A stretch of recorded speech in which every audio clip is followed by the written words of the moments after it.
Hi there, I'm Joe. I'm Jacob. And we are watching Star Trek for the first time. Last time on Star Trek. So Geordi was on the USS Victory. In my head, for some reason, when I keep thinking of the episode, I keep thinking Discovery. I don't know why those two names are, crossing each other in my head. Yeah, but I know Discovery is a totally different show. I'm curious why that's happening in your head. Different thing altogether. Today we're watching an episode called The Nth Degree. The Nth Degree? The Nth Degree. I don't know. I got nothing on that. But I guess we're going to see. We're going to post episode thoughts in a second. Be sure to join us then. We're about to watch The Nth Degree. So this one. It's conflicting. I didn't dislike it. I thought it was a fine episode. Maybe my problem with Barkley episodes, because this is now our second one, maybe it is just the context they carry today. They come across very male loneliness epidemic today, Maybe it's part of that. It carries a level of problematic I can't quite put my finger on, but I know I can feel it. Yeah. Both here, I think also Barkley's character at this point now just feel a little circular in nature because I feel like he learned the same lesson in both his episodes that we've had so far. Yes. Which is that you don't need this external thing to be a decent person. You can just be you. And the episode sort of calls out the fact he's learned the same lesson twice. Yeah, he goes I'm right back to where I started. I'm like, no, you're fucking not. You actually learned something again. It's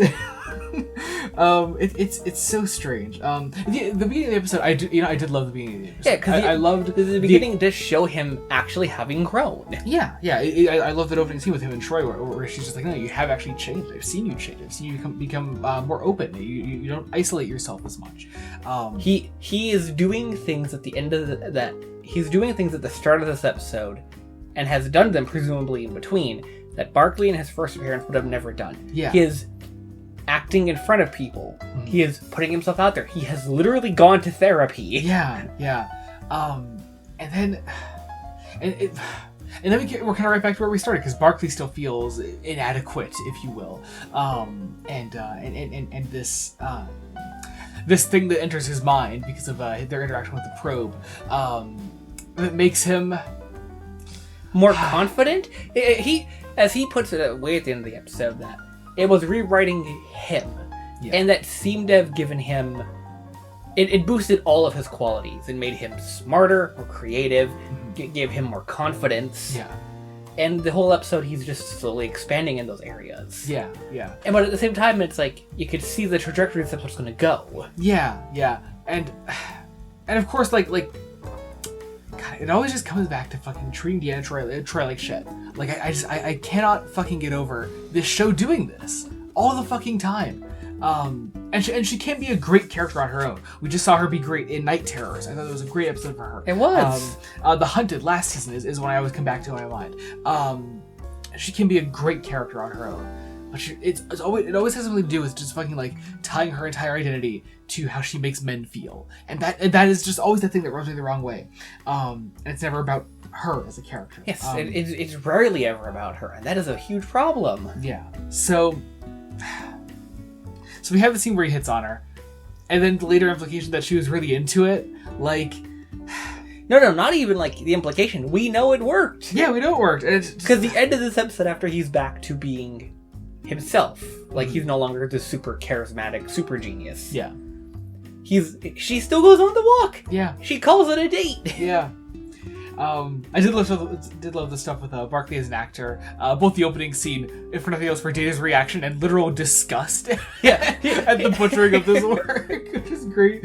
But also for the scene later on, how he just makes Dr. Crusher cry literally with his smart brain. Which I guess when you become extra smart, you become a good actor as well. Well, I mean, it makes him able to memorize the material, but does that make him a good actor necessarily? Well, I mean, they did say his creativity and imagination was boosted, so he's able to theoretically, if I followed the logic of the episode, exemplify that. Yeah, okay, that's fair. Yeah. I also just bouncing off of that, going back to Data's date even, with just how much apparently creative shit that Dr. Crusher gets up to in her spare time as well. She dances, she acts, she's well, hang on. On the Enterprise, she doesn't dance. Remember, she doesn't want to be known as the dancing doctor. That's true. But she does lead an acting class. Yeah.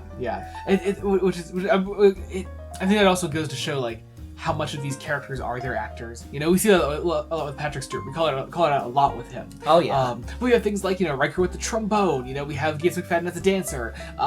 There's just things like that. Like, you can see like the actors being injected into their characters. And God, I hope Dwight Schultz isn't injected into Barclay. My God. But aside from that, I like the final twist with the Zytharians, they were called. Yes. It's this continuous quest for knowledge that Star Trek's always going on about. I like seeing that exchange at the end. Or more, we hear about it. Yeah, we hear about it. And how it'll take scholars a decade minimum to work it out based off Picard's observations of what he learned. Yeah.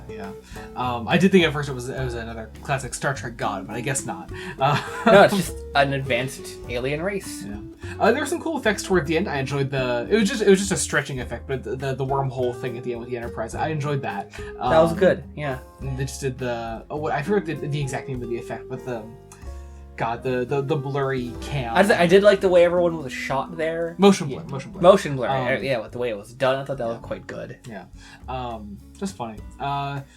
But yeah, I'm just sick of Barclay. I've only had 2 episodes of the guy, and I don't need any more. Every time he's on screen now, the thing is, we're like, God damn it. I remember watching his first episode last season and being like, oh, I've heard of Barclay before, so I know he sticks around. I know he's gonna have. It's probably gonna be like a Q thing where he has like an episode every season, you know, something like that. But I mean, hey, if nothing else, we only have 3 seasons left after this one. So watch, he's a major character in. What if he becomes like Deep Space Nine? What if he becomes like a series regular in like the last season of this or something? Like, oh God, I'd kill myself. Just I don't know. Oh, also the Einstein scene was pretty funny. I like that. That was pretty funny. Yes. Yeah. Oh God, that's it. I guess I don't know. Whatever. It wasn't even bad. Like I said, it wasn't even bad. It just left a bad taste in my mouth. Yes, that's exactly it. Yeah. Alright, if you enjoyed this, be sure to check out our Patreon, patreon.com/BloodNoteStudios. You can get early Star Trek reviews there, exclusive Star Trek commentaries. We're going through TOS again. And if you're not in any of that, there's a general support tier. It gets your name in the description of every video we put out, so check that out there if you're so inclined. I guess be sure to join us next time when we continue Star Trek The Next Generation. Until then, this has been Joey Morgan. I'm Jacob. Goodbye.